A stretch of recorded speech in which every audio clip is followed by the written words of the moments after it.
nice crowd we have this morning. Good morning. Welcome in.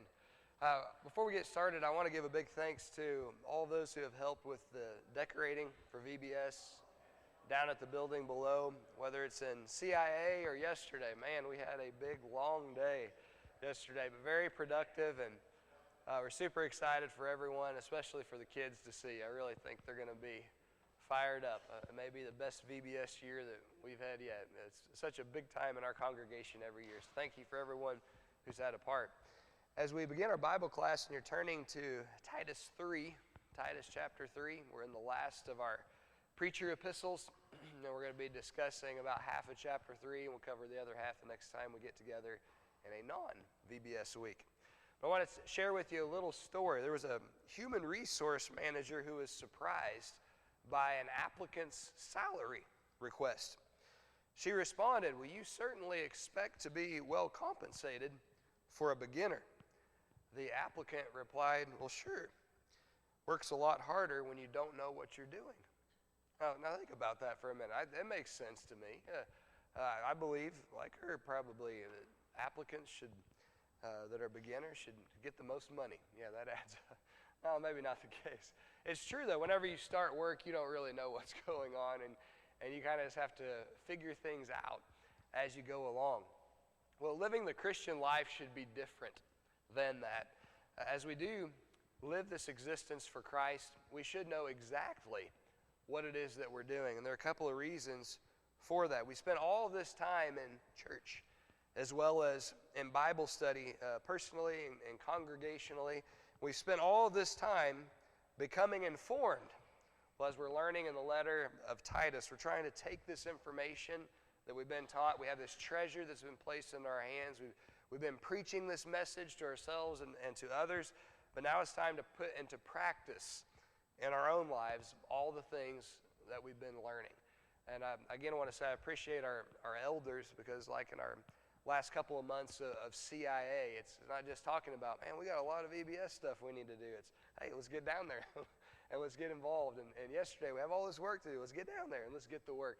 And that's the whole purpose of the letter of Titus. So for our teenagers, good to have you guys. We're in Titus chapter 3, if you'd like to open in that spot. We have a lot of good that we need to accomplish. And so let's get right to it in the first 8 verses, probably only 7 of which we're going to cover this morning.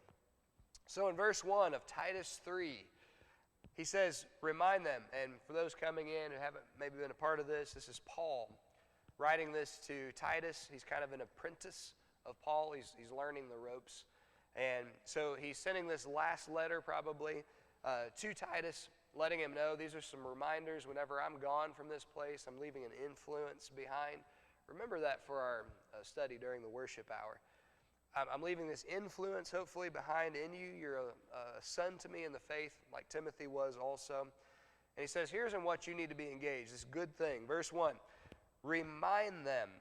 Okay, so I want to pause right there and go back to chapter 2.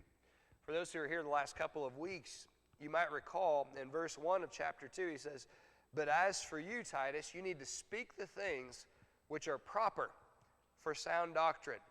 And then he concludes that chapter, verse 15. Speak these things, exhort or encourage, and rebuke with all authority. Let no one despise you. Young people, we talked about how, of course, we're familiar in 1 Timothy chapter 4, verse 12. Let no one despise your youth. Be an example. We use that passage all the time. It's exactly the same thing right here in chapter 2, verse 15. In chapter 2, verses 6 through 8, he seems to identify him with the younger male element in that area. And so when he says in verse 15, let no one despise you, I think people were probably doing that because he was younger. And there's the thread of, well, you don't have the experience and you don't know what you're talking about. And he says, well, let people know that you know what you're talking about, not just in what you're speaking, though, but also in what you're doing in your church level of activity. So we're going over into chapter 3 in the first verse. Remind them. So he's continuing this thought. And, you know, we have the chapter verse breakdown. Often the thoughts are not split up, though. That's the case right here. Here's what you need to be teaching and encouraging, and when people are in the wrong, the corrections that need to be made. Remind them to be subject. There are several what are called, some of you guys may pick up on this, infinitives. Okay, those are verbals, and they're used in prepositional phrases. You'll like that. Hudson. prepositional phrases. They're amazing things. And you'll have to, okay? And then you'll have a verb, in this case a helping verb, and then a verb that comes after it. But to be subject, let's turn that into an adjective, a descriptor. So what would that be? To be subject. What are some different forms of this word? Submissive. Very good. That's it, Autumn. So he's telling it to be submissive. What does it take to be submissive? Okay, to be humble. Excellent. And he's going to bring that out in a little bit, Justin. Very good. I think that's the key. It's really the surrender of one's will, almost. It's, well, I really want and I desire this, but somebody else wants, somebody else desires, so here you go. You can have my will instead. And that's what it is. And I think that's what's so hard about it. We battle submissiveness because of our pride, or at least I do anyway, the pride that's within us. And so we have to be humble to submit ourselves. And what does it take to do that? It's the surrendering of one's will. It's really a mentality is what's involved. So to whom are we to be submissive specifically in this passage? Remind them to be subject or to be subjective to rulers and authorities. These are two synonyms. They're similar in meaning, but there's a little bit of difference. And I checked several versions. I don't think really I noticed one that gets it just really well to make it maybe quite as clear. What's the difference, though, between rulers and authorities? I'll give you a hint. One's personage and one's a little more general. One's more specific and one's broader. Rulers, it's a little self-explanatory, I think, there. Those are the people who are in positions of power. 1 Peter chapter 2, we have several places where the interaction between government and Christians are taught. One of these is 1 Peter 2, another one is Romans 13. Of course, we have just a little bit of information right here. But in 1 Peter 2, he goes through the different rankings. He says, whether it's to a governor in their time, whether it's to a king or emperor who is supreme. All right, so, and of course, they have senators back then as well. Who do we have in our time? How would we make the bill fit? Okay, it's funny. Yeah, president comes to mind first, isn't it? And the House, can we branch that out? Who else? Who else are rulers over us? Presidents? Who else? Yes, sir. Okay, there you go. Right, that's true. Won't disagree with you. So, I always think it's humorous that when the polls were taken about the approval ratings of Congress, and that last I saw was, I think it was less than 20%, maybe about 10%. The humorous side of it was that, literally, this was asked, dog catchers were higher. So that gives you an idea. You may be on to something there, okay? Now we have, the houses of Congress, we have representatives. Who else we have? Kind of like the Romans. We have senators also. Okay, an employer, which we covered, didn't we? Very good. We covered in chapter 2. Excellent. All right, on a local level, it might be a mayor. Of course, we mentioned in the executive office president, and underneath that, we have vice president. How about on the judicial side of things? Our judges at the highest level, our justices. Yes, ma'am. Right.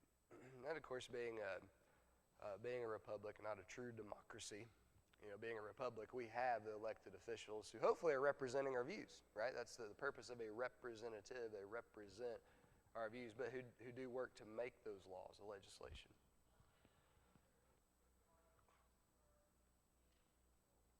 Yeah, you're right. So they're a little bit of difference. Yeah, well, ideally a big difference in a republic and a monarchy, right? A dictatorship.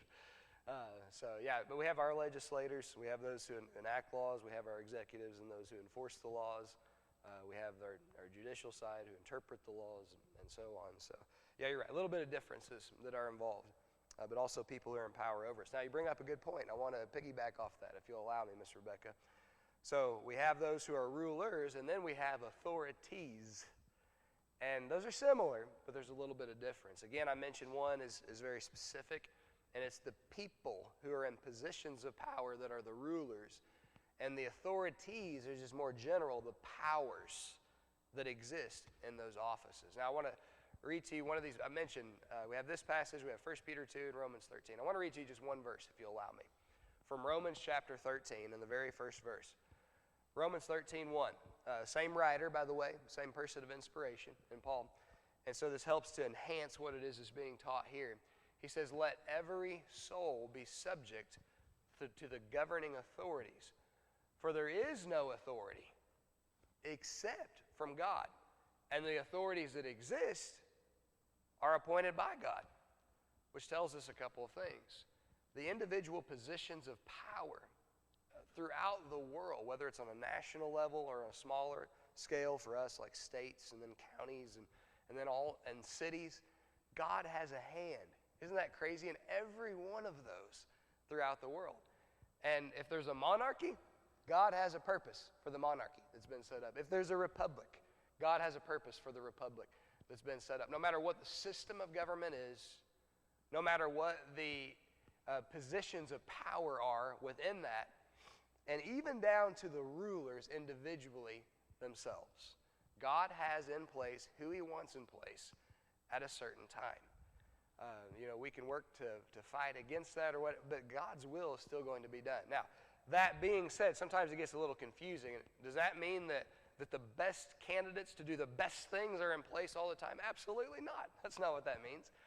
If you recall, though, we're told in the New Testament about Pharaoh, and God mentions to him, he says, for this reason, you're in place, by the way, dude, because I raised you up. Oh boy, Pharaoh, he was a whale of a guy, wasn't he? So kind and generous to the Israelites and his fellow Egyptians. Not so much. And many rulers throughout time are not that way. But God says, I have put you in place, not because you're a great guy and you're going to do a tremendous job ruling, but that's exactly the reason that I've raised you up, to show through you my glory. And because you're so full of pride, I need someone like you to tear you down and to embarrass you in front of the whole world so everyone can know who I, the Lord, am. So every person who's in place is put there by God, not because the individuals that, I'm very sorry, by the way, you're getting flogged by the stinging insect. I got that treatment last week during someone had to point out, it's on your mic. I didn't know. I squealed a little bit, so sorry about that. But no, God puts every ruler in place in every position of power. Look at that. That's a man's man right there. Yeah, that's a tough guy. Yeah, good job, Mr. Jeff. Okay, I'm sorry. Go right ahead.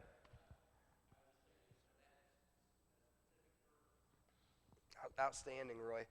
And he calls him by name at least 100, maybe as much as about 150 years before the guy's even born.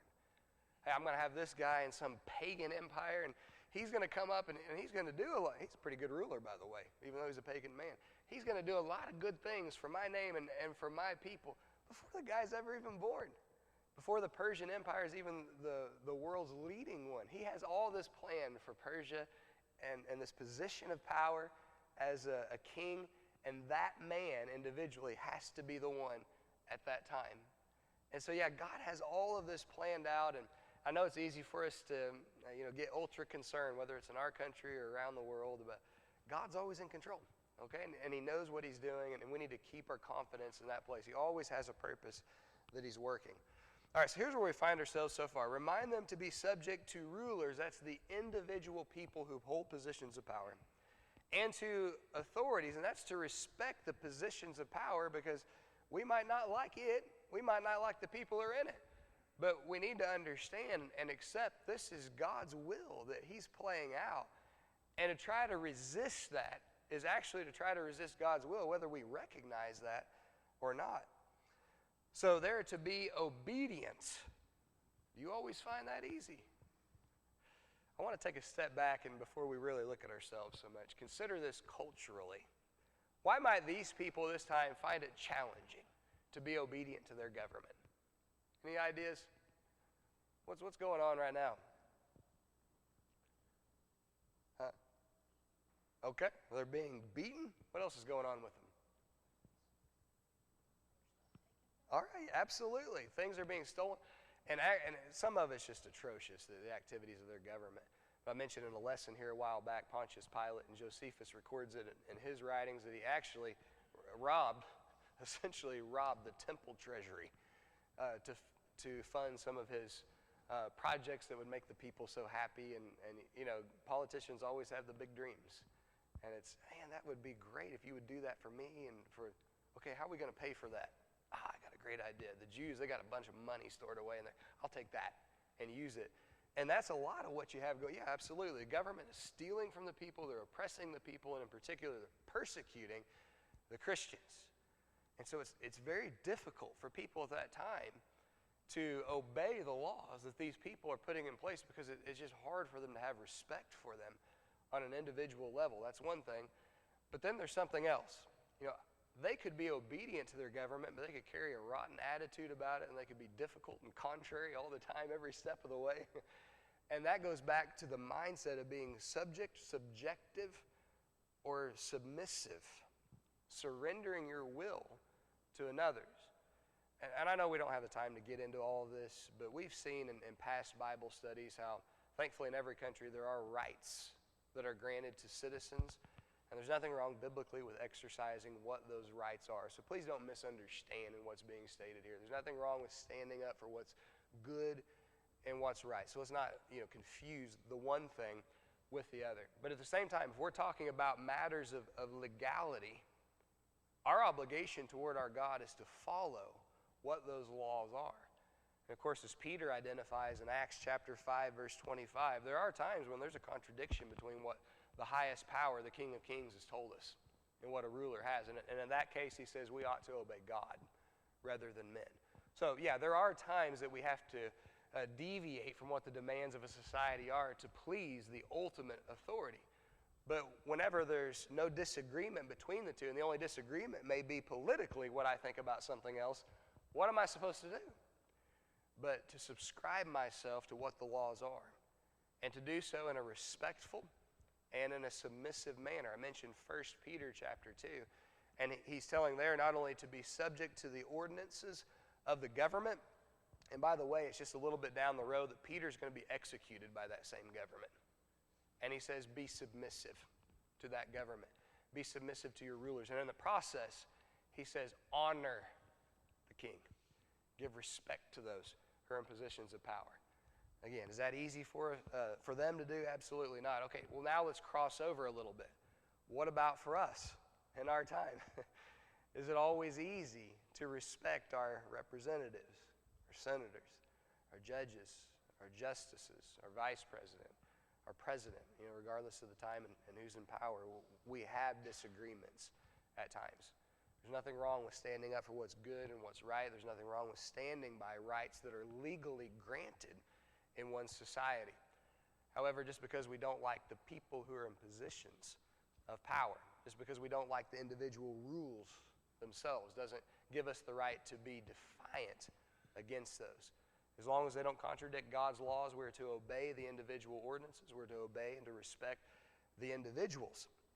Okay, so in verse 1, we are to be subject, submissive to, we are to obey. No, it's not always easy, but it's what God expects out of us. And I think it helps a whole lot when the same writer tells us over in Romans chapter 13 why that is.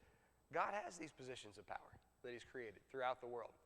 God has all of these individuals that he's raised up, and he's put them in those positions for a reason.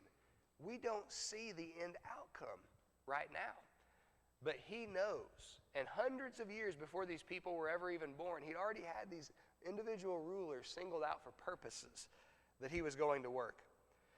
Now at the end of the verse, we're told in verse 1 that remind the congregation to be ready for every good work. And I'll tell you right now, this along with verse 2, I'm not sure that he's skipping to just very general instruction to the congregation. That is a possibility. But I want us to think about that as well as contextually how much this ties into the first verse in this chapter. To be ready for every good work. How could that tie into being obedient and submissive to our government? How could that help us to be prepared to do every good deed for God that needs to be accomplished? If you disobey, if I disobey the government, what happens there? Okay, I could have to pay a fine. a lot of times. Now, depending on the scale of my offense, I might actually have to go to jail for that. Okay, Rebecca?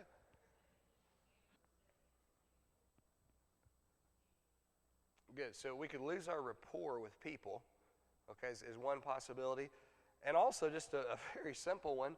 If I've disobeyed the government and the government says, hey, that's on a large scale, what you've done here in this offense, and I end up in prison, how free am I to do the work of God? Or if I'm so tied up fighting all this litigation that's going on, how much free time do I have to be involved in the most important works on planet Earth? And so I think this might go hand in hand. Yeah, we don't want to lose our rapport with people. We don't want to have to end up wasting our time in areas that really, aren't as important, when we could have just been a little more compliant and had a little more respectful attitude about things, and we could be freed up to do a lot more work for the Lord. Verse 2, I love this one. To speak evil of no one. Remind the church on a regular basis to speak evil of no one. Generally, that's true. Specifically, what's the context of this?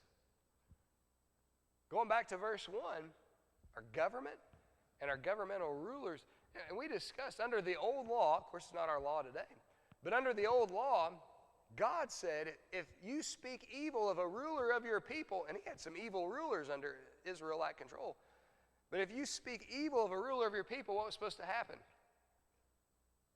Under the old law, this is God's way of looking at things. You could put to death. Yeah, you'd be stoned. And so it's a serious offense to God even to say something that's very unkind or especially disrespectful toward a leader. Okay, so we're to speak evil of no one. Generally, that's true. But guess who that includes from the context? The rulers over us. If they're good rulers, well, we wouldn't want to say something evil. If they're evil rulers, you could understand why you would want to say something evil about them. But we need to get a hold of our tongues and to practice self-control. Now, I want us to consider this. Government toward people, people toward government. How about this one? Government toward government. Do we see this in practice on a regular basis? People to people about government. There's so much benefit that could take place in going back and reading and understanding these principles. To be peaceable. When you think about government and interaction with people, government among government, you think, oh, that's peaceful, that's really nice. That's the way it ought to be. That's the design of God, but we don't often see that. He goes on to say, to be gentle. Remind everyone, to be gentle. And the context of this is government. Do you see gentleness in colleagues within government? You see gentleness in the populace toward government, and government toward the populace. And this is the key, Justin. Thank you for bringing this out. Showing all humility to all men. If we say, well, hey, this is the way it's going to be because, and we've dreamt it up in our minds, we're just exercising pride, and we're getting lost in that. And we're not surrendering ourselves to the will of God. We think we're greater than a governmental official. We don't understand what societal positions mean and why God has set them up. But all these things through which we go, not to be harsh, but to be gentle, not to speak evil, but to speak good things, not to be divisive, but to be peaceable, not to be boastful or prideful, but to be humble. And by the way, in bringing these things out, this is great instruction for me. I don't know if you find it as helpful and as challenging as what I do. Many of you know about 3 years ago, I essentially axed social media. It was one of the best decisions I personally ever made. I'm not by any means saying, hey, everybody needs to do that. I needed to do that. I did. I had some struggles. The environment for me had become so toxic. It was just all about fight. And you can't even have a civil discourse. It seems like 98% of the time. And it was just time. And again, I'm not saying that for everybody else. You know, Jesus says, if you got a problem with your right eye, what do? Sorry, I don't have much to give you. You know, just imagine what the sound would be. You know, so yeah, you would pluck out your eye. I had an eye that needed to be plucked out. You know, that's me personally. And man, it has been so liberating. And honestly, I feel like it's freed me up so much to do and be involved in so much more good. I think I can have so much more positive influence than what I did before. And one of my biggest, sometimes there's some religious things, which can be good and can not be so good also on social media. But one of my big ones is politics. My dad, he loved politics. He talked politics and religion 24/7. And I think that's where I got it from. And I'm the same. I love religion first, and he was the same way. And politics, and listen, I'm a huge patriot. I love our country and the founding principles of our founding fathers. I believe wholeheartedly in what those are. Here's the issue with me. I never learned how to back down from a fight. And I want to fight every battle that comes in front of me. And the other side to me that can be a little negative at times is I will not give up. I will die before I give up. And even if I die, I still haven't given up. That's the way I feel about things. And I will never stop if I believe in the cause and I feel like it's good and right.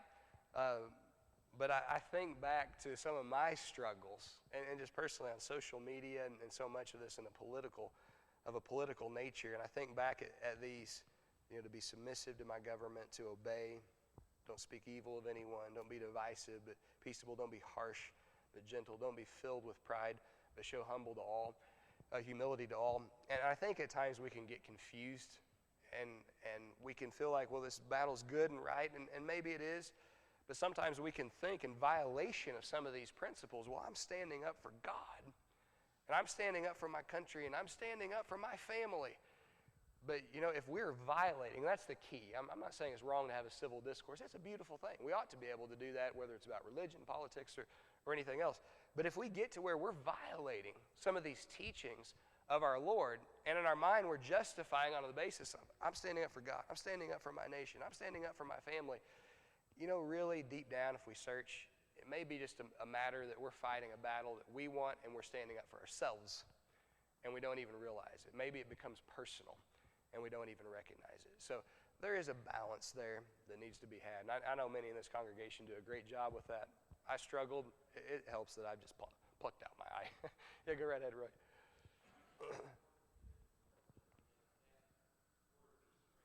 Right. Yeah. And when it comes to sacrifice, do we tend to just desire to sacrifice? I don't think so. Under the old law, was there a great desire? Man, I just want to kill 100,000 animals today. That'd be a lot of fun. I don't think there's really a desire for that. Jesus, and the greatest sacrifice that had to be made is that, man, this is wonderful. He's begging God, please don't make me make this sacrifice. It's not fun whenever we have to make those sacrifices. It's not easy to make a sacrifice of will. But Roy, it's a choice of the will. It's regardless of what my desires are, there's the desire of another. And that's where Jesus was. That's where the people under the old law with all those animals were. It's not really what we desire to do of ourselves, but he desires it, and therefore that's what we're going to do. And so it's the sacrifice of our will to make those sacrifices. Very good, Roy. Okay, any other comments through the first couple of verses here? So in verse 3, he says, and I appreciate always Paul's humility in his writings. And at times where he has to give his credentials to defend himself, you can tell he hates doing it. And he'll even say, I've become a fool. I feel like I'm bragging, and really I don't want to, and that's not what I'm trying to do, but I hate that I have to do that. And you can see his humility that he shows on a regular basis. You can see it right here. For we, that is first person plural pronounage. First person plural. First person plural means I, but because it's plural, it's not just I, but there are also others involved. And I like how he doesn't say, for you all were once a bunch of, no, he says, we. I was the same way. And he starts in saying, we ourselves were also once foolish, acting in a foolish way. We were once disobedient, and this may be toward all authority, but consider the context. I think he may be referring here to government. And maybe he's talking about it in the readers, their younger years, it would seem. We were once foolish, acting as fools. We were disobedient, not submissive, as we should be. And we were deceived. And I think that goes back to, there are moments we can think, well, this is in defense of my Lord, this is in defense of my country, this is in defense of my family. And Satan can use that as a tactic against us. And he can get us to violate some of these principles that are involved and say, well, it's okay because it's in defense of, and plug in whatever it is right here. When in reality, when we look at it, it's become personal. And it's a defense of ourselves. It's a defense of our knowledge. It's a defense of our intellect. It's a defense of our reputation. And maybe we don't even look at it in that way. And we feel like, well, it's okay because my pride's involved that I can violate some of these teachings that are given. We were also once foolish. We were disobedient. We were deceived. Listen to this. We were serving various lusts or desires and pleasures. I mentioned a weakness to you, and you've heard this from me several times. One of my weaknesses is, and I hate to admit this, but it's the truth. I have this nature about me that I kind of like to fight. It's fun to me. And, it's always been a real challenge to me to, rein that in and to channel it in the right departments. And, of course, anything, it can be used for good, but, man, that can be used for a lot of evil also. And so we don't want to serve just what our desires and what our pleasures are. We don't want to tickle our own egos. And we want to be honest about things. Living in malice and envy. Malice is hatred and hard feelings that are held. One positive side of being at times a little argumentative and a little bit difficult is I do have this ability to kind of just drop things. I don't know if it's the male side of me or whatever it is, but Heath and I, man, we could go toe to toe on something. We disagree to the nth degree, and it's like, well, that's all right though. We love each other. But I noticed that not everybody looks at things that way, and it's easy, and even for me, if I'm honest, to harbor some hard feelings over a strong disagreement that we've had. Living in malice and envy. If I want something that somebody else has, in the context of government, maybe I just run everybody that's down that's in government. Maybe I would just love to be in that position and have that power and the access to all that money that they do. Is that really what it is, truly deep down? Because even if others don't know that, but that's the way it is, God knows about that. Hateful and hating one another. And again, I ask you to consider in the context of government and all the conversations that are had. Does this ring a bell with you? Living in malice and envy, hateful and hating one another. It's a hideous picture of humanity. It's not what God had designed for us. It's not why He put government in place. It's not why He has us underneath the powers and the offices and the individuals who are in those positions. Now, we're going to see something that's a lot more beautiful, though. If you think, well, this is awful, the things we've been discussing, it's about to get a whole lot better, and there's a good reason why. Verse 4, but, that's a word of contrast. Everything changed when the kindness, okay, now, if you look up the word mercy, the definition of that, a part of it is kindness. And so I think it's an exposition of God's mercy in part right here. But mercy is kindness that is shown toward those who are in a bad spot, who are being afflicted and who are in trouble and who need help. And so God extends the branch out so we can grab a hold of it. He can pull us out of the mess of which we read in verses 1 through 3 especially. He says, when the kindness and the love. Okay, let's consider the contrast that's here. As human beings, what were we showing toward each other? What do we still struggle showing on a regular basis? Not gentleness. Well, we struggle with that. What we do is not gentleness as much, but harshness. And when we really needed it, God showed us not harshness. That's what we deserve, because that's what we'd paid out. But instead, He showed us kindness and the love. Now contrast that with the end of verse 3. What were our struggles? We were living in malice and envy. We were hateful, and we were hating one another. What changed everything is the love of God, our Savior. On one side, it's not really good to need to be saved. If you need to be saved, what does that tell you about your condition, even though you don't know anything else? It's just written down on paper. If you need to be saved, where do you stand right now? Okay, thank you very much. RC, yeah, Roy, you're lost. You're in trouble. You're hurting. All right? And we would often say, call Mom or Dad on the phone. Mom, Dad, I've really messed up. We need help. We need to be delivered. We need to be saved. All right, so that's what we needed. Do we recognize what people in the world need? That they're lost, that they're unsaved. And hopefully we have the mentality of Paul, man, if they'd been like I've been all along. No. We were in the same boat. Paul the Apostle says, I was a mess. I was lost. I was unsaved. I was in trouble, and I needed help. And instead of just continuing to be given what I deserve, which is what people love to do to me, he says instead, God gave me what I didn't deserve. And then this word is used when the kindness and the love of God our Savior toward man appeared. I love that. And it's almost like you have this master in a certain field. And we talked about, with Paul and Titus and Timothy as apprentices that he's bringing up the ranks through the years, training them for when he's gone.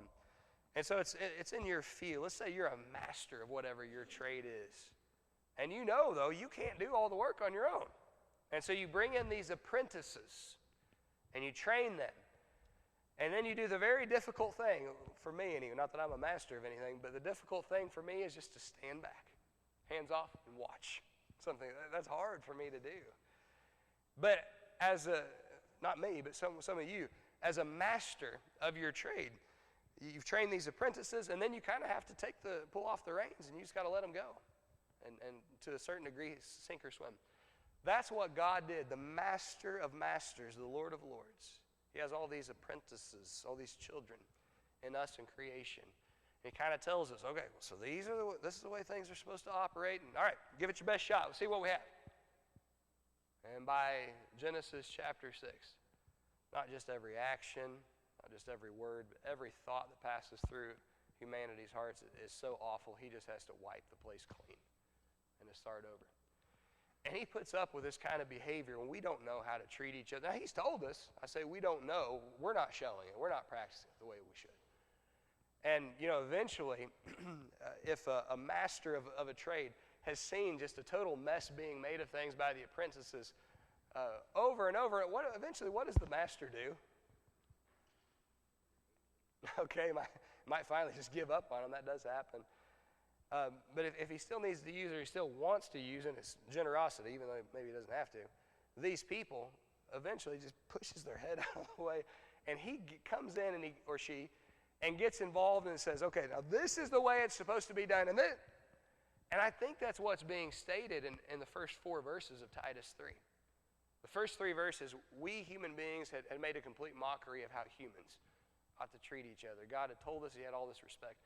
And after 4,000 years, with both hands, he just pushes all of our heads out of the way. And God comes down, the master of the trade, and he shows all of us, no, you guys, you can't get this. This is the way it looks, and that's Jesus Christ. And so he says, whenever you receive harshness, you don't give that back. You be kind instead. Whenever people hold malice in their hearts against you, they're hateful to you, and everyone's hating one another, the fix isn't to get involved in that, but it's to give them what they haven't deserved and what they haven't paid out, love. Isn't it so true that that's when and where everything changes in the world's history? When Jesus shows up, and then we have you and I even today, and we're still like, oh yeah, when we look at the life of Christ, that's the way it's supposed to happen. So everything changed when the kindness and the love of God our Savior, the master showed up, got the apprentices out of the way for a few minutes, and said, this is the way it's to be demonstrated. This is the way it's to be done. And then we can finally understand a little bit better. Now, verse 5. Who'd like to say our memory one? Titus 3, verse 5. There's a lot here. We don't have a lot of time to deal with. Go ahead, Roy. Very good. Very good, Roy. The basis of our salvation, what is it? I love how Paul, he emphasizes this throughout his writings. He never loses this. He says, why is it that we ever had a chance to be saved in the first place? It's not by our being so good that God says, here you go. You deserve it. Man, I'm so proud of you. No. We're verse 3. We're a total mess without him. What helped us out, what changed things? Christ's arrival, his example, and the sacrifice to appease God and all the mistakes that we have made. And if it helps any, we can think about it in this regard. that once you've done something wrong, there's no amount of good you could ever do to make up for that wrong thing that you've done. And we understand this, really. Think about it in our own society. Let's say that there's somebody who for 25 years treats all life with respect and just encourages and helps it along. But at 26 years old, the person gets to think, there's this one person I can't stand. The world would be better off without him. And so the person puts together this plot to rid this person from the earth, and he does, and he unlawfully takes the life of another. That's, by the way, according to the books of law, called premeditated murder. 25 years, done great with life, the respect of it. And then the guy goes on to live many other years after that. At 27, he has to stand before a judge and a jury, and his defense plea is this. Yeah, I did that one wrong thing, but since then it's been a year, and just like my first 25 years, I've treated all life with respect, I've helped it, I've encouraged it along, and so it's okay because I've done this good with life to make up for what I did that time. How's that defense going to fly in court? It doesn't work, right? Once you've done one thing wrong, there's no amount of good that you could ever do by the demands of law to be made right from that one wrong that you've ever done. Of course, that's just with one thing. Now I ask you to be honest and to consider, how many wrong things have you done in your life? How many times have you violated law? Whether the laws of God on a religious platitude? Man, you're a good guy, John. He's back there, goose egg. Yeah, you're a saint. I knew that all along. Marcy's like, not so much. But yeah, how many times have we violated just the civil laws of our land? And when an officer pulls you over, yeah, I was going 96 and a 70 on the interstate. It's the only time I've ever done it, though. And from now on, I'm always going to obey the speed limit. Well, does that really matter? You were wrong, so you're going to pay the penalty for it. No amount of good could ever be done for all the wrong things that we performed. Roy? The rest doesn't matter. It does not matter at all. And Roy, I appreciate you bringing up what you have, because next week we're going to take this. We've really been emphasizing this latter part of our study, God's part. But next week we're going to look at the human side of things and God's expectation for whenever he tells us something that needs to be done. And what, if any, part does that play in our salvation? And leading into that, I want to make two statements. Number one is that there are works in the Bible that do not save. And number two is there are works in the Bible that do save. And these do not contradict one another. They always go hand in hand with one another. We'll talk about that more next week.